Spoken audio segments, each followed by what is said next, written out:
ibu-ibu di bed 5 panggil, ngebel kan, pakai bel. Ya udah gue samperin dong gitu. Terus pas gue samperin, ya ibu kenapa? Mas, saya boleh pindah nggak? Pindah ke 11 itu yang deket mbak sama mas deh, deket perawat. Kenapa bu? Ada ibu gak nyaman? Ya enggak, pokoknya saya mau pindah. Kalau enggak saya nggak bisa istirahat sama sekali. Saya nggak bisa tidur nih. Cuman bapak-bapak ini satu, dia berdiri di pojok. Ya gue pikir atasannya lah atau ya ikut jenguk. Itu sekitar umur 50 tahun lebih lah. Itu siapa? Terus pas Mbak I bilang, ini mas almarhum bapak. Refleks gue kaget bang, ini bapak. Anjir, iya. Bukan gue ngerti gue, iya. Ah gila, jadi ngebayangin kalau si sosoknya itu masih nunggu kedatangan cucunya. Makanya masih ada di rumah sakit.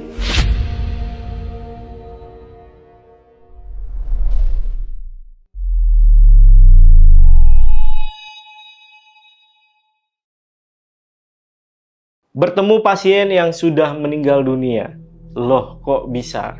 Oke, jadi kali ini gue kedatangan Mas Randy, di mana Mas Randy ini sebelumnya itu bercerita tentang pengalamannya pada saat magang di rumah sakit jiwa. Dan seperti janjinya juga, Mas Randy kali ini akan menceritakan lagi tentang kisahnya pada saat dia kerja di sebuah rumah sakit yang ada di Bogor. Jadi gimana cerita lengkapnya? Saksikan terus Saksi Misteri by Lentera Malam.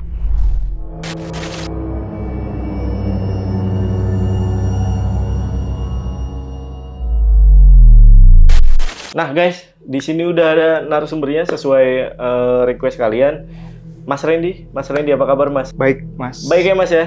Ya. Aman ya? Aman. Oke, Mas Randy ini seperti janji Mas Randy nih di video sebelumnya. Kalau Mas Randy ini bakal ceritain tentang pengalamannya pada saat kerja di rumah sakit.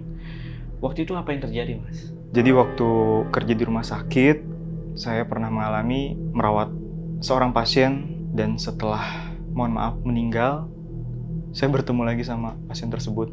Ketemu lagi? Iya. Terus apa yang terjadi mas? Ya itu salah satu cerita.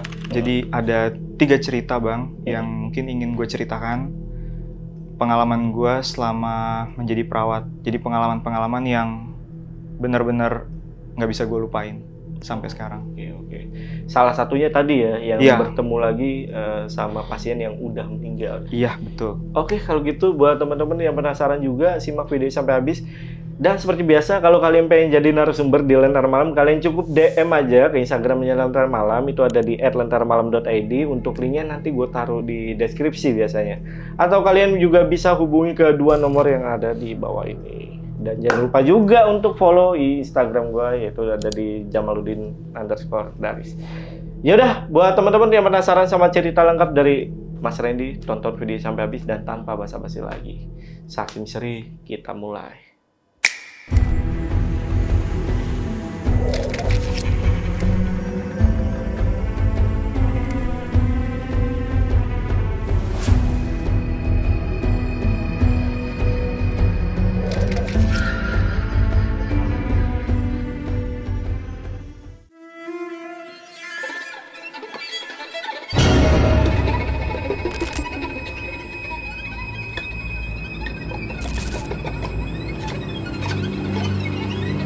Kejadian-kejadian ini gue alamin pas gue udah kerja bang. Kerja itu ada di tahun 2013-14. Jadi saat itu gue udah kerja di salah satu rumah sakit swasta di Bogor. Nah, ya sebetulnya sih ini sifatnya cerita sekaligus kayak pengakuan. Jadi di mana mungkin nanti teman-teman gue, rekan-rekan gue dulu sepekerjaan yang nonton, ya inilah kisah sebenarnya yang selama ini gue nggak pernah cerita sama mereka semua. Oh iya, sekali lagi mungkin gue cuman pengen ucapin dimanapun kalian berada, semoga selalu sehat dan makin sukses. Jadi gue kerja waktu itu, pertama kali kerja dimulai dari tahun 2012. Setelah gue lulus, ya sekitar 2-3 bulan kemudian gue langsung mulai kerja bang. Nah pertama kali gue kerja di salah satu rumah sakit swasta di Bogor. Range-nya ini kejadian yang gue ceritain itu ada di sekitar tahun 2013-2014an lah. Pertama kali gue kerja di rumah sakit itu, gue kerja di ruang kelas 1. Jadi ruang perawatan kelas 1 yang dimana ya mungkin Bang Jamal juga bisa kebayang lah. Yang ya aktivitas pasien rawat inap. Dengan gue kerja 3 shift. Jadi ya tugas gue bertugas sebagai perawat. Ya seperti biasanya ya, perawat pada umumnya ya kita merawat pasien dalam arti untuk personal hygiene, terus pemberian obat, pendokumentasian, dan ya pemeriksaan-pemeriksaan lah, mendampingi pemeriksaan dan lain-lain yang umum. Jadi rumah sakit ini letaknya di pinggir jalan raya besar. Nah rumah sakit ini ada 5 lantai. Di lantai pertama itu umum lah, bagian poliklinik, pemeriksaan, laboratorium, radiologi, dan lain-lain. Baru di lantai kedua, ketiga, itu ruang rawat inap semua. Di lantai 4, nah ini masih kosong nih waktu pertama kali gue kerja. Baru sampai setahun 2 tahun gue kerja itu baru jadi sebuah unit khusus jantung. Nah di lantai 5 itu khusus manajemen sama aula. Nah, gue waktu pertama kali kerja di lantai 3, jadi di ruang kelas 1. Rumah sakit ini sebetulnya biasa sih Bang, jadi dikatakan horor banget atau mungkin kebetulan rumah sakitnya baru juga. Karena waktu gue lulus tahun 2012, rumah sakit ini pun memang baru baru buka. Ya untuk suasana rumah sakit ini sendiri sebetulnya umum sih, jadi nggak terlalu horor. Seperti beberapa rumah sakit yang bisa dibilang udah puluhan tahun kali ya berdiri. Jadi pengalaman gue ini sebetulnya sih awal-awal gue kerja itu belum ada kejadian apa-apa sih Bang. Sampai pada akhirnya ya ada sekitar 6 bulan berjalan lah. Baru gue mengalami kejadian ini Bang. Kejadian waktu itu pertama waktu gue lagi dinas sore. Nah waktu gue lagi dinas sore gini, jadi ada satu pasien ibu-ibu, itu yang dampingin itu cuman anaknya perempuan sekitar usia 30 tahunan lah. Waktu itu kan gue masih umur 22. Nah, jadi ceritanya si ibu ini mau dipindahin ke salah satu rumah sakit khusus jantung yang ada di Jakarta Barat, di Selipi. Rencananya nih, waktu dinas sore, kan kalau dinas sore itu kan mulainya dari siang sampai jam 9 malam ya Bang, baru selesai. Nah, itu kejadian sekitar jam 7 malam nih. Nah, jam 7 malam tuh udah jam besuk yang kedua, jam besuk yang akhir. Gua ke ruangannya nih. Gua mau menyampaikan rencana pindah. Jadi ada inform consent kan yang perlu diketahui. Nah, pas gua ke sana, jadi pas gua masuk ke ruangan pasien, nah di situ kan pasiennya ibu-ibu. Ada 5 orang waktu itu yang ngedampingin pasien yang ada di situ. Yang satu kan emang anaknya ya. Mbak-mbak ini kan yang jaga. Nah, yang 2 ini perempuan, 1 laki-laki, yang 1 bapak-bapak. Nah, yang 3 ini memang ya sepantaran lah kelihatan ya sama si mbaknya ini. Nah, cuman bapak-bapak ini 1, dia berdiri di pojok. Di pojok, ya gue pikir atasannya lah atau ya ikut jenguk gitu. Jadi bapak-bapak itu sekitar umur 50 tahun lebih lah. Jadi memang posturnya agak tinggi, dia rambutnya udah beruban, ada uban, lalu pakai kemeja warna putih, celana hitam panjang. Tapi bapak itu cuma senyum gitu, senyum tipis sih ke gua.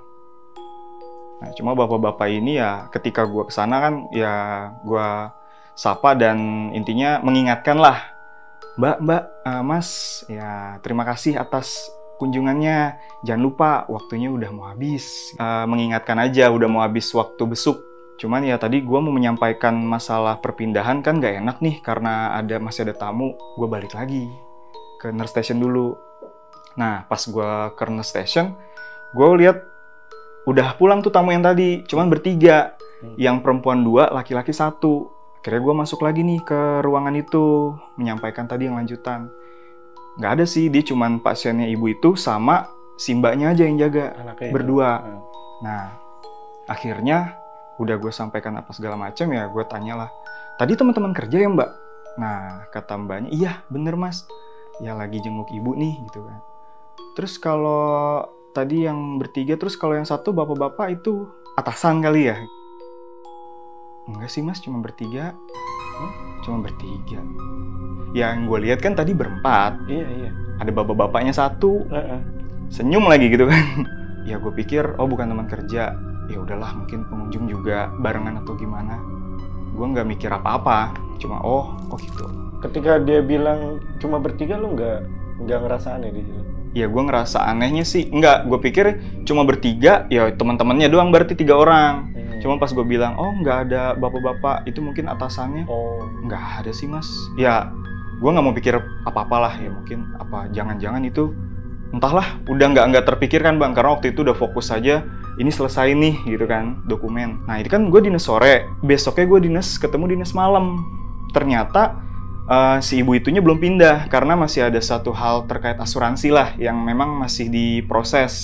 Akhirnya rencananya pindahnya paginya. Nah ketemunya karena gue dinas malam, besok paginya itu harus pindah. Jadi yang kedapetan buat ngerujuk disepakati gue lah. Gue nih dinas malam. Karena kan besok paginya udah ditunggu tuh di rumah sakit di Grogol, di Selipi Jakarta itu jam 8 pagi. Artinya wah kalau berangkat dari sini ya udah kita ambil keputusan subuh. Besoknya nih tengah malam pas jam 5 pagi itu kita mau berangkat. Itu jadi dibantu nih. Jadi ada driver ambulan waktu itu namanya Bang Ferry. Dia dorong si ibu, terus dibantu sama security 1. Terus gua bawa segala macam status pasien, apa yang sekiranya dokumen harus gua bawa. Nah anaknya perempuan itu kan bawa-bawaan lah. Cuman gua jalan, gua agak duluan sih emang, kecepetan lah gitu. Karena kan gua mau duluan naro-naro ini. Pas gua mau ke IGD, maksudnya mau ke ambulannya itu ada di IGD kan, standby. Di situ gua ngelihat udah ada yang duduk. Jadi bapak-bapak, kelihatan sih ini kan mobil nih. Dari jauh kaca itu kelihatan. Dalam hati gue, ya udah ada yang duduk aja lagi nih, masih udah nyerobot aja. Padahal kan ya gue pengen duduk di depan. Ya gue pikir siapa ya ngikut. Ya udahlah. Tapi udah tuh gue udah agak nggak fokus lagi ketika mereka datang rombongan yang belakangan. Nah ketika rombongan belakangan itu datang, kita bebenah lah, bebenah. Gue udah nggak mikir lagi tadi yang gue lihat bapak-bapak itu. Gue nggak mikir itu. Akhirnya ya udah kita berangkat nih. Jadi ini driver, gue di sampingnya kan di kiri. Nah pas sesekali jalanan tuh baru masuk tol lah. Ya gue mastiin kan gue lihat belakang gini. Kan posisi ibunya di tengah. Terus di sini kan kalau di ambulan tuh kiri kanan tuh ada dudukan ya bang, ada dudukan. Nah kiri kanan ini.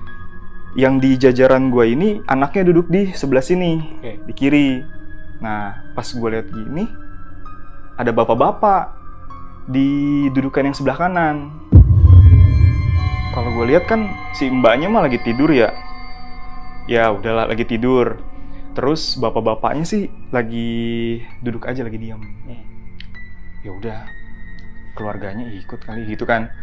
Kapan ya pokoknya gue nggak pikir-pikir lagi itu masuknya kapan, tapi gue inget itu bapak-bapak yang kemarin. Gue juga bingung kenapa tumben gue nggak terlalu detail gitu. Jadi gue cuman inget, wah dia lagi, bapak itu lagi. Nah akhirnya pas udah sampai di Jakarta, udah tuh. Nah pas udah dikeluarin, gue juga nggak ngeh lagi tuh. Yang penting gue udah fokus mau bawa pasien ketemuan sama perawat. Kita mampir di IGD dulu. Nah pas lagi sambil nunggu, ngobrol lah sama si mbak ini kan. Kata mbak ini ya begitulah mas, ibu memang kondisinya lemah banget, lagi melemah karena kan drop dia mas. Jadi sampai kita lagi persiapan, kalau kan saya nanya, kita ngobrol mbak ya berapa bersaudara dan lain-lain ya, kakak-kakaknya ada tapi memang lagi persiapan 7 hari 7 harian di rumah. 7 harian iya mas, kan 5 hari yang lalu kan memang bapak nggak ada. Iya, jadi makanya ibu drop. Ya istilahnya sakit. Terus pas lagi iseng-iseng kita ngobrol-ngobrol, dia sambil ngeliatin handphone. Iya mas nih, sebenarnya dia tuh mau nunjukin waktu itu kondisi ibunya gitu. Cuman pas lagi ngeliat foto, ada satu foto ibu itu sama bapak itu. Hah? Mbak, itu siapa?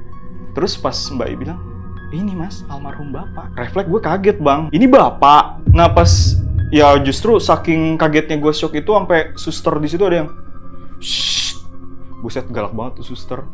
Pas gue lihat itu, si mbaknya juga bilang, berarti mas kenal sama bapak? Enggak sih, gitu kan. Enggak, tapi dalam hati gue, astagfirullahaladzim. Ya gue nggak cerita.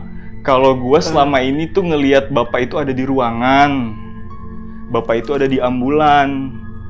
Gue baru ngeh, iya juga ya. Lah bapak juga tadi pagi udah nggak ada ini. Maksudnya nggak ada, karena gue bener-bener 100% fokus ke ibunya lah, namanya kita penanganan.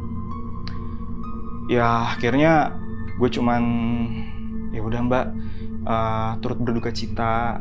Ya gue minta namanya sambil ya udah tuh akhirnya pas udah selesai serah terima pasien, ya udah kita pamitan. Ya berencana kan, maksudnya kan capek ya, si Bang Ferry ini driver ambulan kan lagi ngopi. Ya udah bang, lu ngopi dulu kan?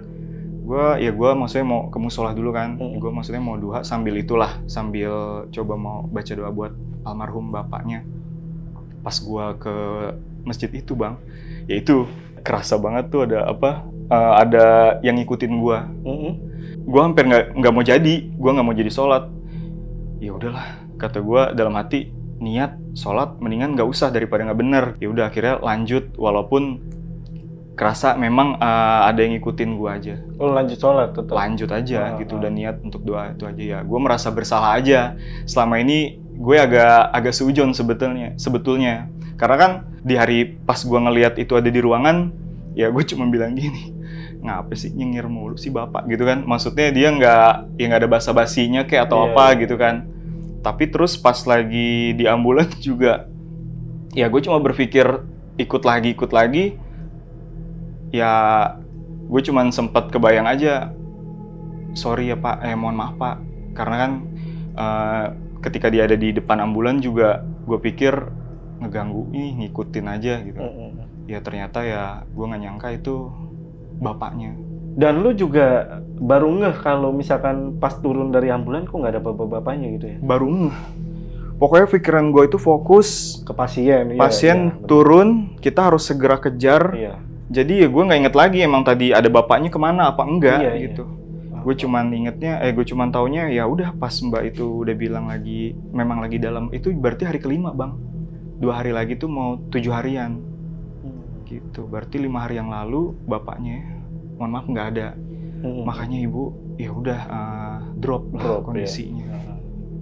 Dalam arti ya kadang-kadang gue nggak nggak notice ya kalau itu tuh sesuatu yang lain.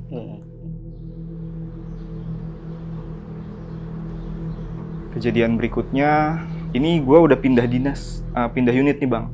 Jadi kan itu waktu gue masih di dinas di ruang kelas 1. Kan tadi gue bilang ada satu lantai kosong di lantai 4 itu udah dibangun memang khusus jantung.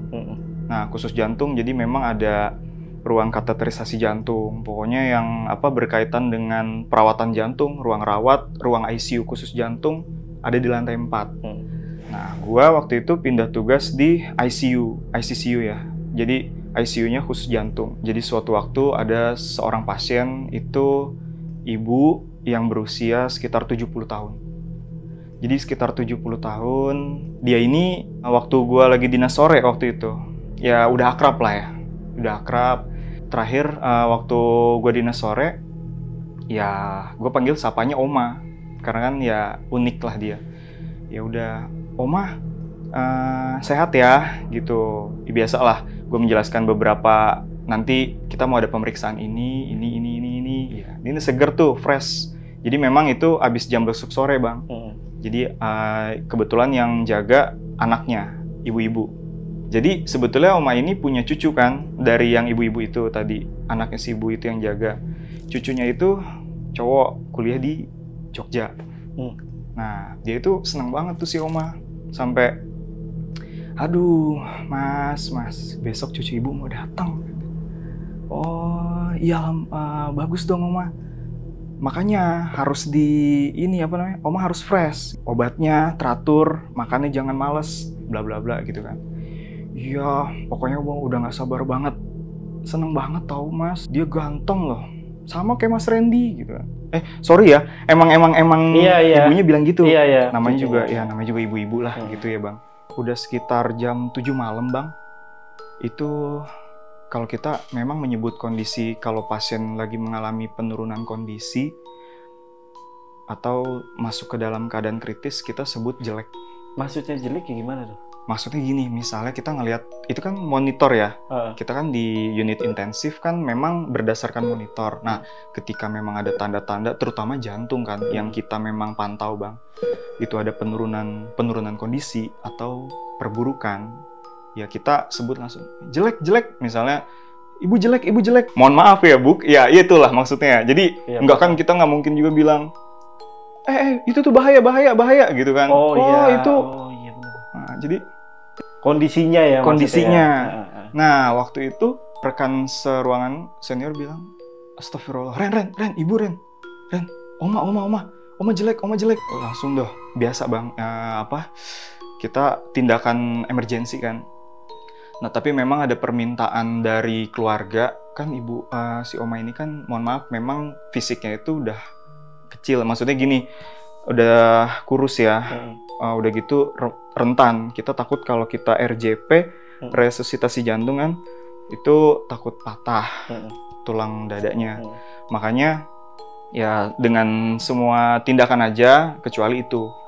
Nah waktu itu gue bagging tugasnya. Jadi bagging tuh gini, masangin pompa. Jadi kayak pompa yang disambungin ke oksigen itu untuk tambahan. Nah terus segala macam ya biasalah kan kita masukin obat injeksi apa segala macam ya sambil monitor kondisi. Dan gue tuh kayak, Oma ayo tahan Oma, besok kan Oma mau datang cucunya gitu dalam hati gue. Dan yang namanya pasien ya walaupun dia nggak sadarkan diri kelihatannya, tapi kan pasti sebenarnya suka masih ada refleks mendengar, atau ya tapi cuman dia nggak sanggup untuk ini aja buka mata atau tapi mendengar. Sampai akhirnya ya itu sekitar setengah jam kemudian ya nggak berhasil. Kerasa banget pas udah terakhir pun air mata tuh masih ngalir ke pinggir matanya. Ada air mata yang keluar. Ada air mata keluar tuh gue kayak ngerasa nyesek sendiri. Ya bahkan sampai udah terakhir kita pacu jantung pakai defibrilator atau yang ini Bang. Iya. Yang kayak setrikaan kembar. Nah, itu nggak ngangkat juga. Udah tuh akhirnya ya nggak ada malam itu. Sudah meninggal. Nah, jadi ya setelah udah Oma dinyatakan udah tidak ada. Mohon maaf, meninggal dunia. Ya dia kan prosedurnya dibawa ke rumah duka. Kebetulan di rumah sakit ini juga punya rumah duka. Tapi kalau ini langsung dibawa ke rumah. Jadi rumah duka di rumahnya. Nah itu kan udah tuh selesai malamnya ya Bang. Sehingga ya udah setelah Oma dibawa ya udah selesai. Keluarga pun udah nggak di sini kan pulang. Udah nggak ada tuh memang urusan lagi. Udah selesai malam ini. Nah besoknya gue dinas malam. Jadi gini sih, ini sedikit info aja. Kan kalau pengaturan umum sih biasanya di semua rumah sakit sama. Jadi kita kalau perawat itu shiftnya itu pagi 2 hari, ketemu sore 2 hari, malam 2 hari, baru lepas malam dan libur 2 hari. Nah karena gue ini udah yang sore kedua, besoknya malam nih. Nah malam itu gue jaga sama Kak Luki dan Dewi. Jadi Kak Luki ini cewek ya. Cewek, ya namanya Kak Luki. Jadi posisinya kebetulan kita datang papasan. Itu sekitar jam 8 malam. Karena kan mulai operan ke dinas malam itu jam 9. Jadi ini unit intensif. Di sini tuh lorong. Nah, di sini masuk nih locker room buat kita ganti baju dan segala macam. Baru di samping locker room sini ada ruangan duduk aja sih. Jadi ada sofa, TV, kulkas. Pokoknya buat istirahat kita lah. Ceritanya gue datang bareng sama Kak Luki. Dia masuk ke locker room ganti baju. Nah gue ke ruang TV nih nunggu. Nah sambil nunggu kan dia sambil teriak ya sambil bilang, "Ren, di kulkas tadi gue nitip tuh sama yang diner sore, ada es potong. Ambil di kulkas tuh lu 1, gue 1, Dewi 1. Jangan lebih lu ya, ambil 1." Ya udah. Oke, nah pas gue ke arah sana, belok ke ruang santai kita. Jadi di sebelah sana tuh, di sebelah TV, itu gue ngeliat sosok Oma, Bang. Gue ngeliat sosok Oma. Ya tapi gue refleks, gue cuma nyebut. Tapi untung gue masih bisa refleks cepet kan, cuman astagfirullahaladzim. Ya udah, nggak gue pandang gitu. Jadi gue bener-bener lihat itu. Tapi gue langsung melengos aja udah ke kulkas gitu kan. Sambil deg-degan, ya gue sambil, "Kak, di mana ini esnya?" "Itu Ren di tengah." Sambil teriak-teriakan, udah gue gitu, "Nggak ketemu, di mana?" "Di tengah Ren." Udah biarin aja tuh, tunggu sampai dia kesini dah gitu, gue lama-lamain. Sampai akhirnya dia keluar, jadi gini, "Ini esnya, lu nyari pakai mata jangan pakai hidung." Gue bilang, ya gue pikirin kornet. Ya pokoknya gue asal ini aja lah, asal sebut. Terus dia gini, "Ren, bau banget ini ya. Minyak apa sih? Gue lupa dibilang minyak angin. Pokoknya minyak, iya minyak kayak minyak yang anget gitulah, minyak urut lah gitu ya." Kalau gue sih nggak nyium, Bang. Gue nggak nyium. Cuman yang gue lagi panik, ada Om tuh di belakang gitu. Jadi bilang, "Bau banget nih. Apaan sih nih?" Ya gue bilang, "Nggak tahu, tumpah, kalau nggak ada yang make kebanyakan kali, Kak." Udah diambil, udah kita cabut lah gitu, Bang. Gue ganti baju. Baru, nah ini lanjut ke dinas malam nih. Sebentar, sosok Oma yang lu lihat itu kayak gimana nih? Sosok Oma itu yang terakhir kali masih ada di bed. Jadi ya dia masih pakai apa? Dress untuk pasien tuh ya kan. Dia masih pakai warna itu, ya warna biru muda kan. Oh, anjir.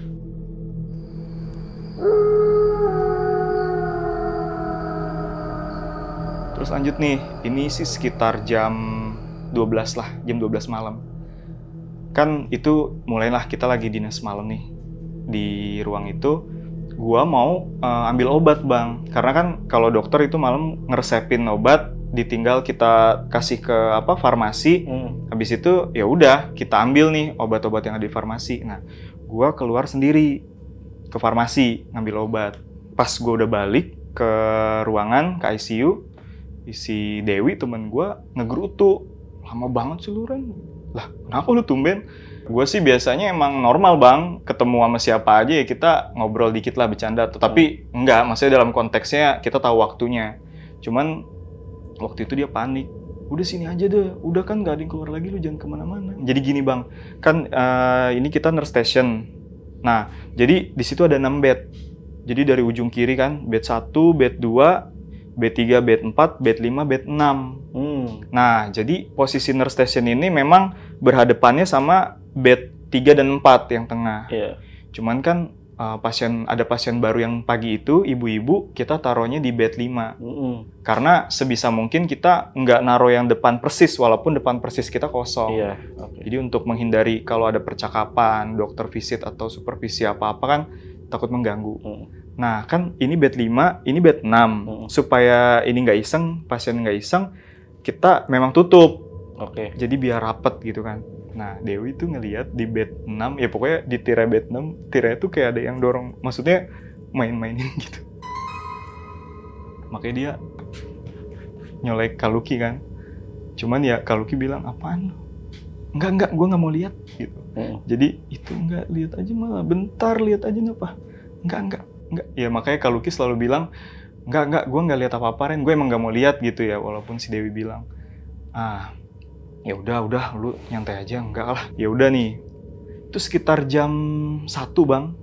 Jadi selang sejam setengah dari itulah, ibu-ibu di bed 5 panggil, ngebel kan, pakai bel.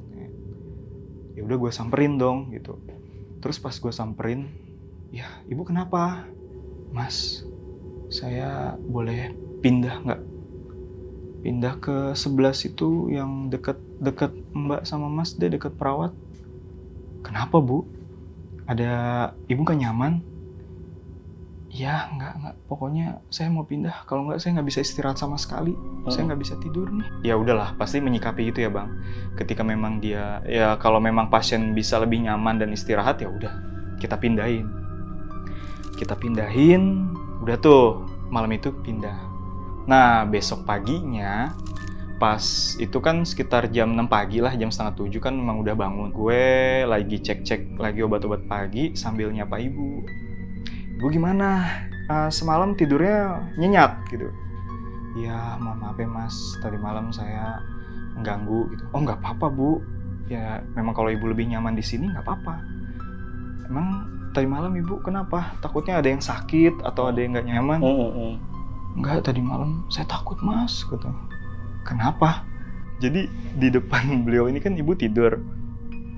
Di sebelah sini tuh ada ibu-ibu berdiri liatin dia gitu kan. Dia bilang ibu-ibu tua. Liatin si ibu. Ya si ibu itu sebenarnya udah nggak nyaman, udah takut. Tapi dia cuekin lagi, dia cuekin aja, dia cuekin. Ternyata pas ya kayak gini lagi, pas dia lagi udah coba melek lagi, udah kayaknya udah nggak ada, udah tenang ya. Tiba-tiba di sini. Itu dia, makanya dia udah panik. Dia saat itu panik karena berdiri. Iya. Ya mohon maaf ya. Ya mungkin saya cuma nyebut sesuatu yang menyerupai oma lah gitu ya. Karena ya deskripsi yang si ibu ini jelaskan mirip. Ya ibu-ibu kurus, udah tua gitu kan. Apa namanya? Ya berdiri di sebelah sini. Makanya dia mencet bel itu tuh supaya kita datang. Udah. Jadi nggak nyaman karena pasien ya kebetulan ibu ini pun ngelihat sosok oma, ngelihat sosok oma gitu. Nah pas pagi kan udah dinas malam selesai. Biasalah kalau kita yang dinas malam itu bisa ke kantin karena emang ada sarapan. Nah waktu itu gue lagi udah mau beres-beres di ruang locker, lagi nyantai bentar di ruang TV yang itu, pokoknya yang ruang istirahat kita. Pas mau ke situ, jadi ada CS cleaning service. Kebetulan waktu itu yang lagi jaga lantai 4 malam itu Mas Yono namanya. Ngeliat Mas Yono tuh kayak ngibrit gitu kan. Jadi gimana ya menggambarkan? Jadi ruangan kita tuh memang gini bang. Jadi di sini ruang unit ICU-nya, di sini kan lorong ya. Ini tuh nyambung. Di sini ada kayak ruang rawat inap harusnya, tapi memang belum diisi. Karena ya belum diisi lah, jadi masih ruang kosong. Nah jadi pas gue udah jalan ke sini, Mas Yono tuh kayak jalan nggak lari banget sih, tapi antara lari dan jalan lah gitu kan. Buru-buru lah. Cepet, buru-buru, udah bawa ember, buru-buru gitu kan. Sampai gue, mas, ngapa lo? Nggak berhenti lagi, udah terus, maaf. Dia keluar tuh, sampai gue penasaran aja, sampai gue ke depan gerbang tuh udah area tunggu luas lah, ada security gitu kan. Bang, kenapa tuh si Yono? Gak tahu, ngibrit katanya. Ya udah, pas gua lagi mau turun sarapan, nah kan kebetulan ngelewatin area, adalah pokoknya area-area ruang CS, kan ya memang base camp mereka lagi kumpul, lagi ngopi gitu kan, ya biasalah kita saut-sautan, bercandaan sambil lah. Itu si Yono tuh langsung, sini, Mas Yono. Akhirnya ya udah, gue ajak ngobrol, cuma gue tanya, tadi lu kenapa? Ya tadi bang, waktu gue lagi ngepel. Jadi pas lagi ngepel, pertama tuh di sini kayak gimana ya, berasa kayak ada orang. Gue lihat gini, gue udah merinding nih, kata dia kan, merinding. Tapi ya udahlah, gue lanjut lagi. Pas dia lanjut lagi, di sini emang ada ruangan yang tadi gue bilang kan, jadi emang ada sebenarnya tuh buat ruang rawat inap, udah dipersiapkan tapi belum diisi. Cuman kan itu ditutup pintu. Nah kalau pintu itu modelnya pintu kayu tapi tengahnya ada kacanya. Jadi pas lagi nengok gini, itu di kaca sosok ibu itu ya persis ngeliatin dia. Makanya dia langsung panik, cabut. Ini sosok oma juga? Gue tanya kan, ya kayak gimana? Ya mirip. Pokoknya ya sosok ibu-ibu udah tua aja gitu bang. Duh, gue ampun lagi dah. Gue ya dia nggak berani, cuman ya resiko lah, namanya kita ada di tempat-tempat apalagi di rumah sakit. Iya. Cuman itu aja sih paniknya. Ya artinya entah kayak gimana ya, gue cuma merasa mungkin ada sesuatu yang tertinggal ya. Gue cuman berpikir gini, apa mungkin jangan-jangan dia masih penasaran. Ya karena bayangan dia kan dia menunggu keluarga bang. Cuman yang gue bayangin itu, karena terakhir-terakhir kan dia nunggu. Iya. Ya kan gue cuma. Iya. Ah gila, jadi ngebayangin kalau si sosoknya itu masih nunggu kedatangan cucunya, makanya masih ada di rumah sakit. Cuma ya itu yang gue pikir ya. Mungkin yang gue pikir seperti itu. Kebetulan yang lihat ya tadi ada ibu pasien sama si Mas Yono ini ngelihat hal yang persis. Itu hanya pemikiran gue aja sih Bang. Tapi ya alhamdulillah udah selang berapa hari berapa lama udah nggak ada. Iya, maksudnya pendapat kita aja gitu. Kalau si sosok Oma ini masih nunggu gitu kedatangan cucu. Ih gila sih. Gue masih gokil. Masih kebayang banget Bang, gimana sih dia happy-nya. Dia bilang ke gua, ya pokoknya Mas Randy besok ada kan gitu. Ya besok saya masuk malam Oma, kita nggak ketemu. Ya maksudnya bukan kita ya. Maksudnya kalaupun ada keluarganya mau ketemu, ya pokoknya Oma itu tipikalnya excited banget lah. Dia humble banget. Jadi kayak yang dia rasa menarik di sini, dia pengen kasih lihat. Ternyata ya nggak sampai waktunya Bang, nggak ketemu. Ya nggak kesampaian lah keinginannya. Iya. Oke.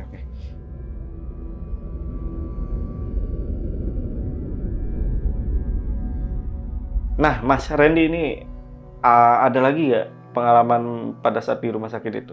Ada satu pengalaman lagi. Sebetulnya jujur Bang, kalau kejadian-kejadian aneh itu ya udah bukannya nggak terhitung lah ya, lebay. Iya. Cuma ya ini beberapa hal yang nggak terlupakan sama gua. Ini ada satu lagi kejadian. Kejadian ini gua alamin waktu gua dinas malam Bang.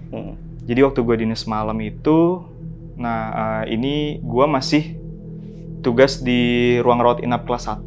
Oh, jadi kita mundur lagi nih? Oh iya, jadi itu kejadian sebelum lantai 4 itu terisi Bang. Oke.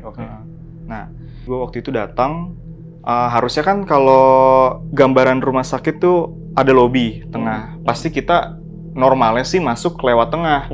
Karena nanti langsung tembus ke luar lagi lewat pintu yang belakang itu absen. Cuman waktu itu berhubung gue nggak bawa kendaraan, gue naik angkutan umum, gue berhenti di sebelah kiri rumah sakit. Kan pintu utama di sini IGD, gue lewatin IGD. Nah, pas gue lagi lewat IGD, lagi rame tuh Bang. Gue tau lah, pasti mohon maaf, ada insiden gitu kan. Tapi kan biasanya kalau insiden ya seperti ini, insiden kalau bukan ya pokoknya yang yang tragis lah gitu. Karena rame. Kira ya biasa ada security jaga, Pak Abdul waktu itu namanya. Pak, ya kode aja kan, dia bilang kecelakaan. Oh, ya udah, gue hanya ya sekedar tanya aja. Gue masuk nih Bang gini. Nah kan tadi gue bilang kalau gue datang dari lobi tengah, gue langsung absen. Karena gue datangnya dari IGD kiri, jadi gue harus muter ke sini nih. Gue lewat lorong belakang rumah sakit. Nah pas gue lewat lorong belakang rumah sakit, itu di tengahnya ya gue lagi sambil main handphone waktu itu Bang.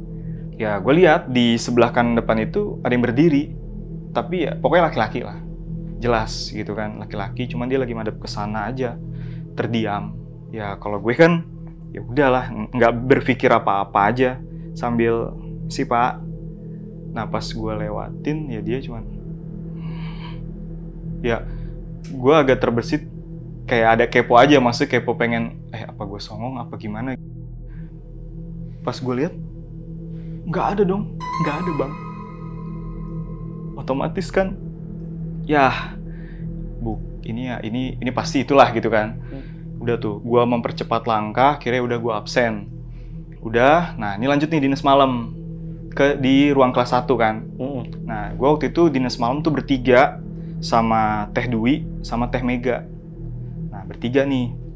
Ya jadi simple, pokoknya dinas malam itu udah sekitar jam 11:30. Itu kan emang udah rapih kegiatan malam, ya kita cross check data lah biasa dengan dokumentasi dulu di nurse station. Posisi nurse station kita tuh letter L, gua duduk di sebelah sini, gua Teh Mega, nah Teh Dwi sebelah sini. Pas gua lagi nulis, ya gue tau lah, emang gak ada siapa-siapa. Tapi ketika di tengah-tengah lagi dokumentasi, kenapa ada yang bergerak? Tapi ya gue berusaha ya udah gue nggak respon gitu. Takutnya kalau gue ngerespon ketahuan nih gue menarik perhatian mereka. Biarkan aja dia lewat, biarkan dia lewat. Gue pikir ya udah, kalau udah lewat ya udah gitu aja. Nah ternyata ya emang gue merasakan sih kayak hawa dingin sesaat gitu bang, seng gitu. Ternyata di samping gue Temega gini, "Ih Randy, apaan? Dingin barusan. Ada apaan?" kata dia. "Nggak ada apa-apaan teh, udah perasaan lo aja, angin kali." "Enggak." Ya dia kan sambil nanya-nanya, "Itu apaan tadi?" "Nggak ada." Ya udah tuh sesaat nggak ada. Selang 5 menit lah, itu di belakang, ini nurse station, ke belakang lagi tuh memang ada ruang-ruangan bang buat taruh alat-alat, termasuk ya kayak spray, linen apa segala macem lah, bantal gitu. Itu ada suara gini, kenceng. Terus langsung pada gini, "Randy." Ya dalam hati gue gini bang, gue denger, gue takut, ya deg-degan. Tapi tetap aja, gue berharap gue aja yang denger. Biarin deh, kalau gue aja mau itu suara apa, mau itu apa, ya udah gue tahan aja. Ini masalahnya yang dua denger. Langsung dong rapet duduknya, yang tadinya ini gitu-gitu kan, rapet-rapet, bunyi lagi nih. Terus kata, ya kita tuh dengan pokoknya menghibur diri lah. Istilahnya kayak sambil nulis tuh sambil ngomong aja. "Tahu itu apaan sih Ren?" kata Mbak Dwi. "Hantu sapi kali." "Hantu sapi?" Ya kan gue ngebayangin hantu sapi. Tapi kata Mbak Dwi, "Ih ada. Waktu gue ngekos dulu ada setan kucing." Setan kucing? Gue tambah ngebayangin lagi kan gimana? Nah, akhirnya akhirnya setan sapi sih. Ya, oh ini karena waktu itu lagi Idul Adha bang. Oh, makanya Temega bilang gini, "Tapi kan sapinya juga belum pada dipotong, mana ada setan lagi, ngapain di kesini? Orang nggak ada rumput, kapas no banyak, suruh ganyem aja no kapas." Nah, tahu ganyem nggak maksudnya? Iya tahu. Iya maksudnya saut-sautan aja kata Mbak Dwi. "Iya tuh Ren, suruh aja ganyem kapas, tambahin alkohol dikit gitu kan, biar diem." Pokoknya kita tuh ngibur diri aja bang. Iya. Nah, udah tuh, ya udahlah agak lega, udah lumayan nih nggak ada. Nah, besok nih ketemu aman tuh, dinas malam kedua, masih sama mereka. Jadi pas kita udah operan segala macam tuh masih jam 10-an, jam 10-an tuh. Pas gua udah ngiter dulu ke pasien, gua balik ke nurse station. Buset, ini laundry apa nurse station? Udah berjejer aja tuh, tumpukan spray, bantal apa. Jadi yang dari dalam dibawa semua keluar. Ya maksudnya dengan maksud nggak mau ambil bolak-balik ke dalam dah, di sini aja. Tapi kan jadi jelek. Mending lah. Gua pas ngeliat ke kolong, gila. Ini mau piknik apa dinas? Itu udah segala macam peralatan, termos, rice cooker, mie, bahkan sampai sendok-sendok garpu, pisau roti aja ke bawah. Padahal roti juga gak ada. Nah, itu tuh udah biarin aja di sini gitu kan. Jadi nggak usah bolak-balik ngambil. Ya udahlah. Tapi spray bantal ini gua bawa masuk lagi. Jelek, nggak apa-apa. Ntar kalau ada apa-apa gua ambil lah. Udah tuh gua bawa ke dalam. Nah, kejadian itu masih sama bang. Jadi ada dehem lagi pas malam.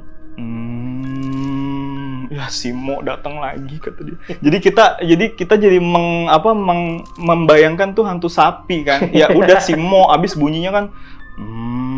Ya udah. Oke lah. Tenang lagi tuh sampai di situ. Nah, ini lanjut nih. Malam yang beda. Dengan dinas malam yang beda. Ini kejadian emang agak semingguan, Bang. Itu kan dinas malam pertama, kedua. Nah, kebetulan gue jumping. Jadi harusnya tuh normalnya gue habis lepas malam libur, gue itu malam lagi.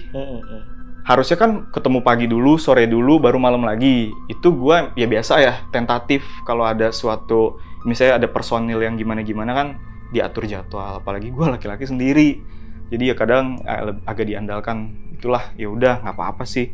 Jadi habis lepas malam libur, gue langsung malam. Ketemu malam lagi.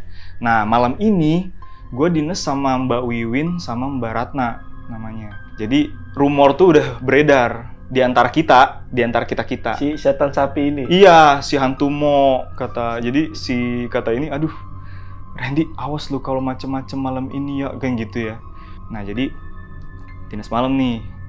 Malam pertama, Mbak Wiwin, Mbak Ratna, ya udah tuh, biasalah kita aktivitas-aktivitas. Itu udah sekitar jam 11 lah gitu kan, jam 11. Awalnya sih aman. Jadi ini nurse station mencar tuh, kita sebelah sini. Nah, Mbak Ratna waktu itu lagi berdiri, jadi nulis sambil berdiri. Totonya bunyi dong. Aduh, bahkan dia sampai ngeluarin Rosemary, Rosalinda. Sorry, tasbih Kristen apa namanya? Nggak tahu gue. Oh iya, pokoknya yang tasbih tapi yang buat Kristen itu, ya itulah pokoknya ya. Iya. Nah, jadi dikeluarin itu, ya ceritanya udah tuh, ampun. Ya udah, teror berlalu nih di malam pertama ini, aman bang, aman. Nah, lanjut malam kedua masih sama mereka kan. Nah,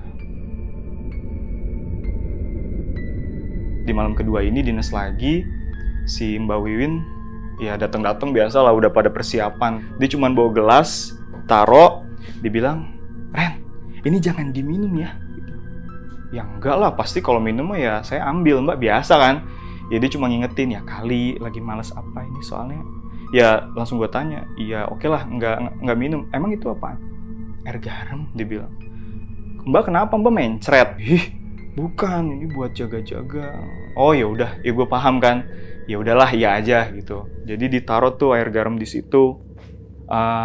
Biasa bang, aktivitas dinas lagi, yang dinas malam kedua bunyi lagi, tapi ini agak jauh sih, tapi bunyi jelas lagi. Biasalah, panik lagi. Ya kita udah cuman bertiga gini. Nah, pas ketakutan gitu, totonya ada gini, sus. Pas kita lagi ketakutan, itu ada yang manggil, sus. Jadi refleks bertiga kaget. Ternyata ada ibu-ibu, keluarga pasien datang. Maksudnya, sus. Iya pas kita tahu, iya mohon maaf.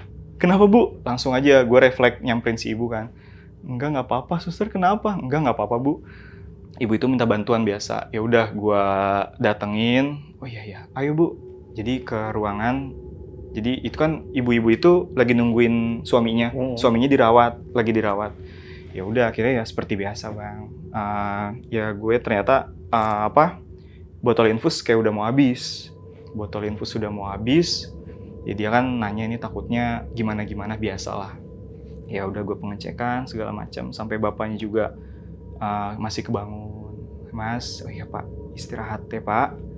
Bla bla. Nah, pas gue udahan, gue mau balik lagi ke ruangan itu, si ibunya gini. Mas, iya, kenapa bu? Ya memang posisi udah agak ngejauh nih. Ini bapak, ini kita udah agak di deket pintu. Akhirnya si ibu ya kayak mau ngomong apa tapi ragu kan. Gini mas, kenapa bu? Kalau ada yang mau disampaikan, silahkan. Sampaikan aja sama kita. Tapi mas jangan takut ya. Wah, dengar kata gitu ya udah gak feeling gue. Ya gue sih udahlah, gak apa-apa bu, silahkan aja sampaikan gitu kan.